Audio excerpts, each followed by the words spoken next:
Marvin. I've been coming here for a while, but I haven't ever shared. My thing's a little different. Things started for me about 6 months ago. My wife and I had a baby, and it's been, all the cliches. It's a miracle, but it's been hell in my sleep, because once I'm up, I'm up. So I started getting really into late night comic sessions on science forums, evolution, intelligent design, that kind of thing.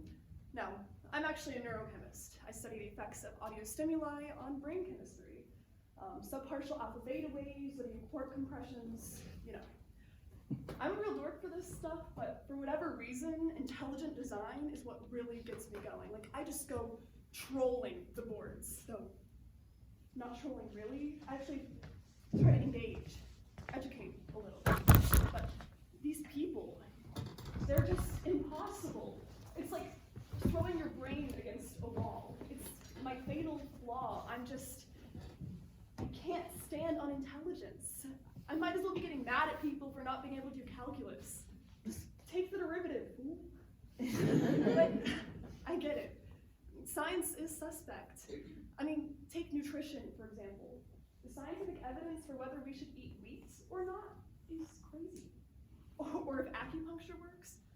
I mean, as laymen, we're taught that our preferred media and peers is correct, but skepticism is a necessary and healthy trait in a scientist. Or at least that's what I thought. A few nights ago, Cora gets up at 3 a.m. and it's my turn. My wife had an early morning, so I get up, put her down, then go straight under my cans, put on some binaural meditation beats, and get to it. And I'm just raging away on someone, going over the evolution of the eye, when suddenly, in my headphones, I start hearing something weird. Sort of a crystal ringing in the 22,000 hertz range. It gets me curious, so I isolate the frequency, pitch shift it, slow it down, and when I do all that, it resolves into the sound of a hushed, new age voice saying, "Hello, Marvin. I think this is God." "Hello, Marvin. I think this is God."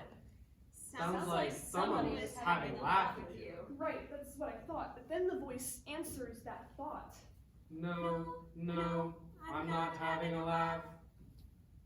And I thought, that's weird, because this is recorded audio, it's not streaming live. And then the voice says, "Well, no, but I'm omnipresent, including in time, so it's all sort of the same thing for me." So I throw my headphones off and go to bed. I figure, I'm exhausted, overworked, But I wake up the next morning and get a phone call. Figure it was the nanny running late, but no. "I'm sorry about last night.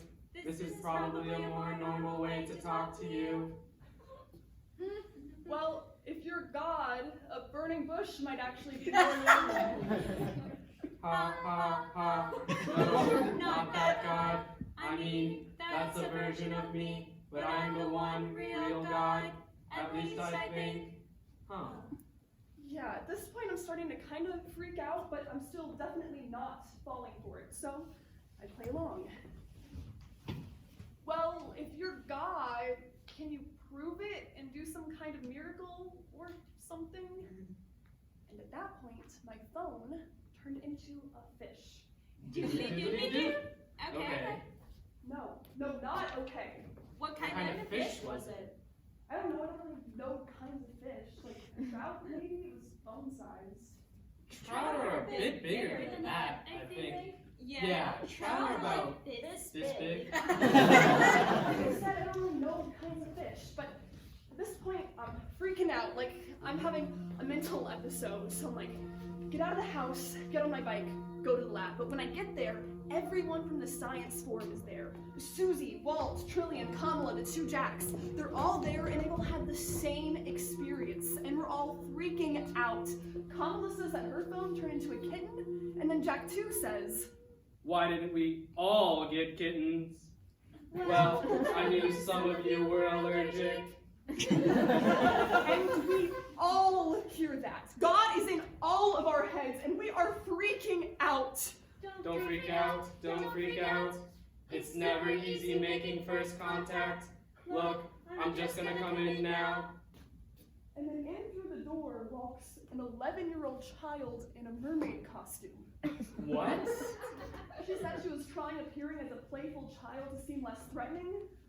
But anyways, we're all just taking it all in, and then Walt says, Well, can you do a miracle all of us will see?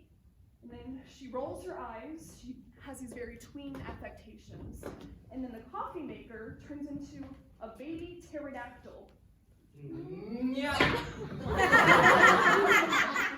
Yeah, Suze was actually really into it. Are you a long way from home, little buddy? Poking a pencil at it and trying to get it to bite it, and it's actually pretty cute. But then we're all like, wait. What the fuck is going on here? I can do some things, but I'm not sure if I'm actually God. I was hoping you could run some tests to see if these are miracles. And here's where we start going down the rabbit hole. Now, I am a devout atheist, but I always believe that I was confronted with irrefutable evidence of God that, as a good scientist, I would change my mind. And here was my chance to test that, to test my atheism and devotion to rationalism. And I gotta say, we took care of the pterodactyl pretty quick. I mean, we had hypotheses. Well, First off, do you know there's a Jurassic Jurassic Park Park amber amber thing. thing? Other ways DNA can be preserved. Or there's Icebergs, time travel, fossils, vestigial organs. There's countless numbers of things that we don't know about these prehistoric or there's animals. molecular animals. Taking them all apart, some of them It's not just impossible. That's also pretty non-controversial speculation. Like 30, 40 years from now, we could probably do this. So you're saying you guys did not take the pterodactyl to be a miracle? Right. We just postulated that there could be explanations beyond our technological capabilities that were not supernatural or human. So we're like, okay, what's next? And I gotta say, Little God was great. I mean, she did whatever we asked. What else did you ask her for? Well, we started with some basically telekinetic and transformational stuff, all the big Bible cliches. Walking on water, water into wine, splitting the Red Sea. You did that? Yeah, we went to the beach. Plus, Little God is super into historical accuracy, so we actually did it in Egypt, circa 1400 BCE. You time traveled? Yeah, wormhole, no big. And the water too, no big. Because if we're postulating future technologies, then gravity flux, space-time distortion, that stuff just quickly becomes not that impressive. I'm sure impressive, but not miraculous. I mean, it Sounds sounds like like this is just some very evolutionarily advanced intelligence, right? Where does the God stuff come from? Well, first she claims to have created the universe, so we carbon date her, and her age is infinite in both directions, suggesting that she's immortal, but it actually gets pretty dark, because then Jack 1 says, well, can we kill her? And we're all like, no, we're not going to try to kill an 11-year-old child. But then Little God just gets up, real calm, and breaks into a full suicide sprint straight across the break room, smashing her fucking head into the fucking metal door. Bam!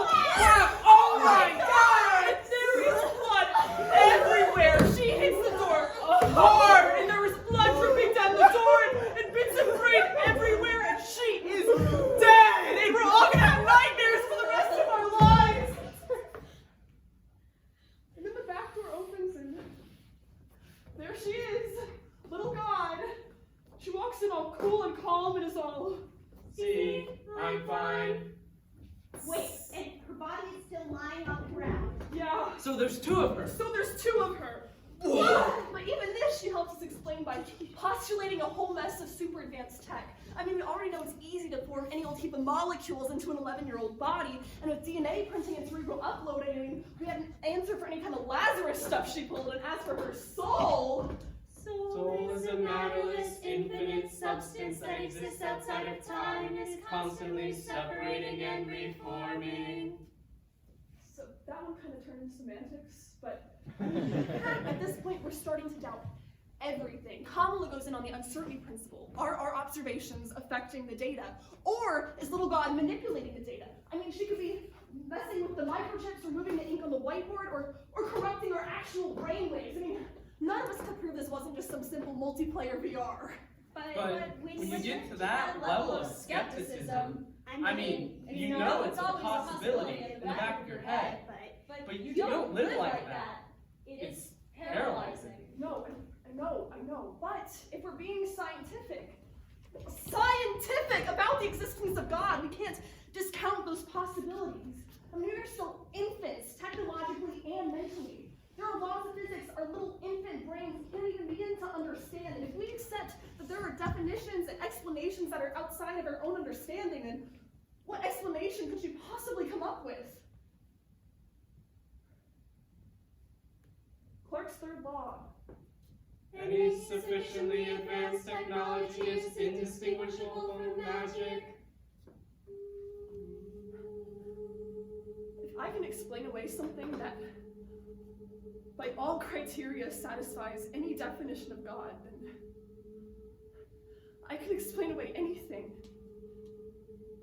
Any miracle, any wonder, any sense of moral or responsibility, or just sense of meaning. I look in my daughter's eyes. My wife. What does it mean?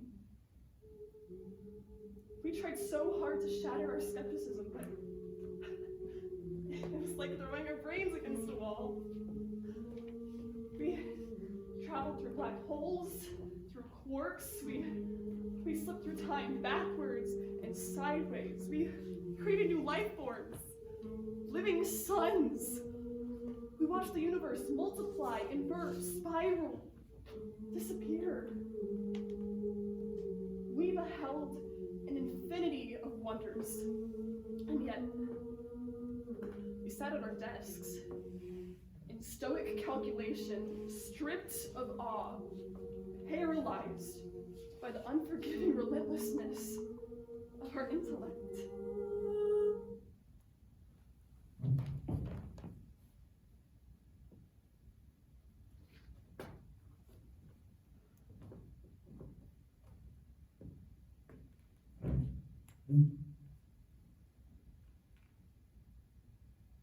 So you're the Hanged Man.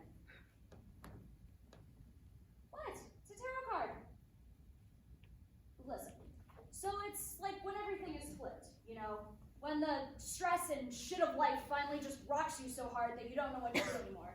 So you think, and you think, and you think, until everything you thought you knew about yourself, everything you thought was essential to you as a self, just seems wrong. So you tie yourself to the post. You hurt yourself. Everything is flipped, and you're trapped, and you'll do anything just to feel something. After the hangman sees the world for what it is, after she survives the temptations of temperance, death, and devils, she must pass through a cleansing fire. The hangman must enter the tower and be struck down, annihilated. They say you have to go through that part to get to the really good stuff.